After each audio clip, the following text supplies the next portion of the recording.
Are you confused by English tenses? Do you mix up the past simple and present perfect? Can you use the past perfect? What about the future? Is there a future in English? Hi, I'm Jane and I'm an ESOL teacher. I've been teaching English to adults for many years. In this video, I'm going to give you an overview of the English tense system. I'm a big picture person and I like to see the whole picture before looking at the detail. It's important when learning a new language to look for patterns. And believe it or not, the English tense system does have patterns. So I hope this video will help make things clearer for you and look out for those patterns.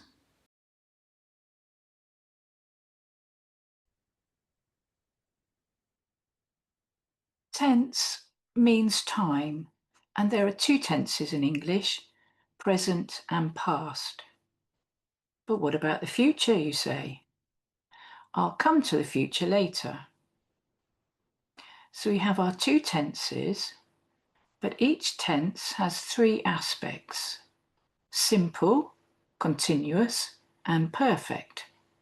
As you can see, the perfect aspect can also be simple or continuous. Aspect is about how the speaker sees the situation, and this can be a bit tricky in English. So let's have a look at some examples. The simple aspect is for completed, permanent, or habitual actions or events, and for facts. I live in London. This is a fact and a permanent situation. I often go to the gym at the weekend. This is a habit. The River Thames flows through London. This is a fact. I went back to work yesterday. This is a completed action in the past. I had an enormous breakfast this morning. This is also a completed action in the past. And both of these sentences have time expressions, yesterday and this morning. The continuous aspect is for actions or events in progress or continuing, and temporary situations. I'm studying hard for my exams. This is in progress now. I'm living in London at the moment, but I'm planning to move to Kent next year. This is a temporary situation. I was walking down the road when I was stopped by the police. This is an action in progress, or a continuous action, in the past, which was interrupted by the police. It explains what I was doing at the time the police stopped me. I was busy cooking my dinner while you were talking to me on the phone last night. Here, there are two actions in progress, in the past, taking place at the same time. Now we come to the most difficult aspect. The perfect aspect links two periods of time which are connected in some way. It too can be simple or continuous. So let's look at the present perfect. I've lived in London for 20 years. I've been living in London for 20 years. Which two periods of time are linked here? Well, past and present. I came to London 20 years ago. Am I still living in London? Yes, I am. Is there any difference in meaning? No, not really. I've painted the house. I've been painting the house. Is there any difference in meaning here? Yes, I've painted the house. I've finished. Which pictures match this sentence? Pictures 1 and 2. It's a completed action. I've been painting the house Have I finished or not? We don't know. Probably picture 3, but actually the emphasis is on the action of painting. We don't know whether it's finished or not. Let's look at the past perfect. I'd painted the house when the estate agent came to value it. I'd been painting the house when the estate agent came to value it. Which 2 periods of time are linked here? Well, past and past. We've got 2 actions in the past. Which happened first? The painting or the estate agent coming? Well, the painting happened first, before the estate agent came. So the past perfect tells us which action happened first. So we could say it's the past before the past. So I'd painted the house when the estate agent came to value it. Which pictures match this sentence? Pictures 1 and 2, because I'd finished. I'd been painting the house when the estate agent came to value it. Which picture? Probably picture 3, but we don't know whether it's finished or not.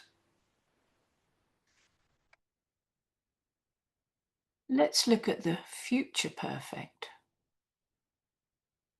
Which 2 periods of time are linked here? I will have painted the house by the time the estate agent comes to value it. I will have been painting the house for ages by the time the estate agent comes to value it.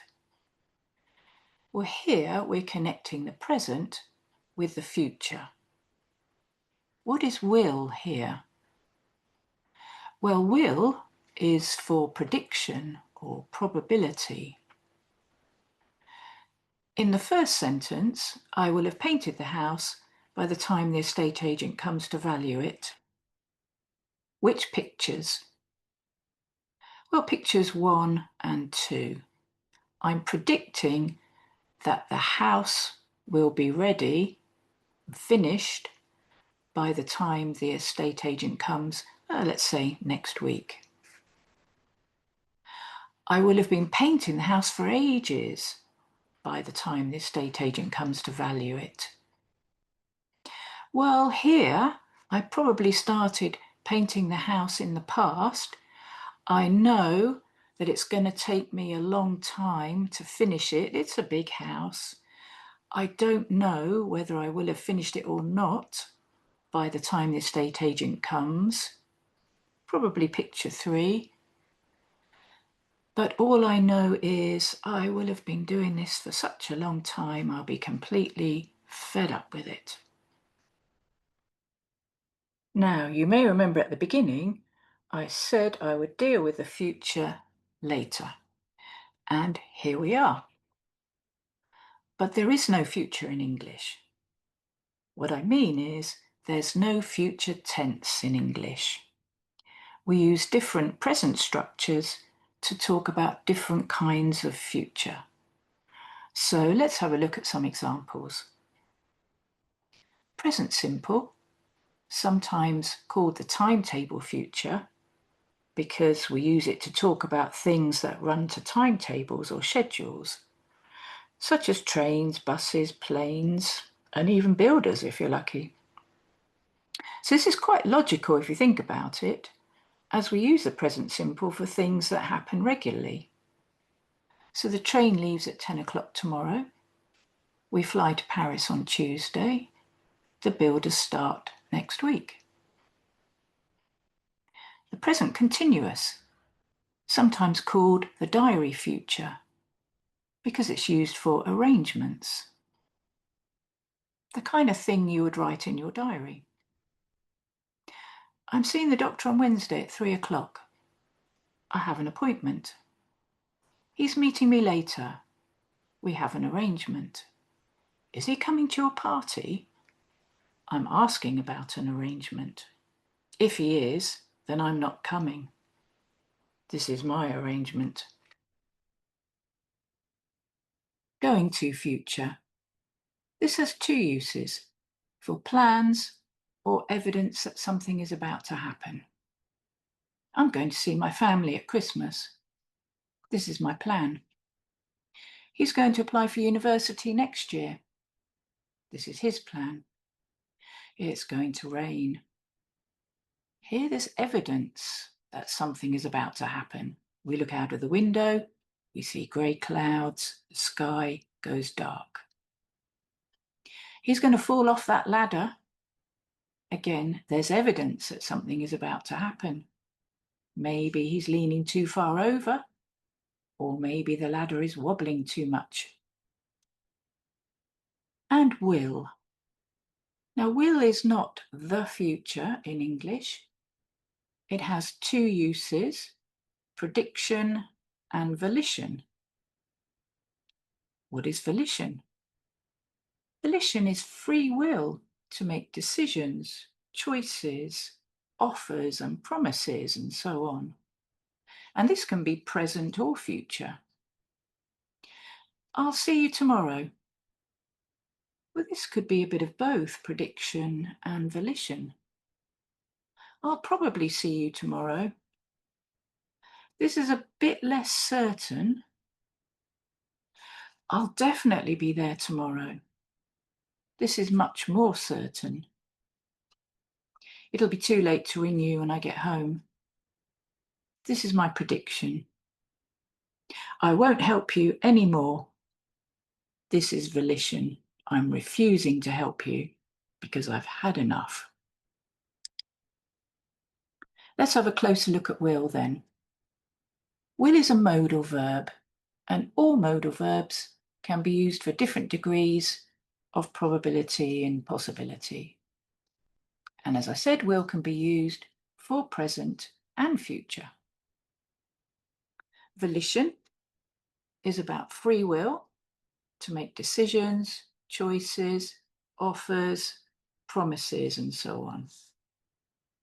So the little girl in the picture trying on a yellow coat, maybe she's already tried on a red one, and she says, I'll take the yellow one.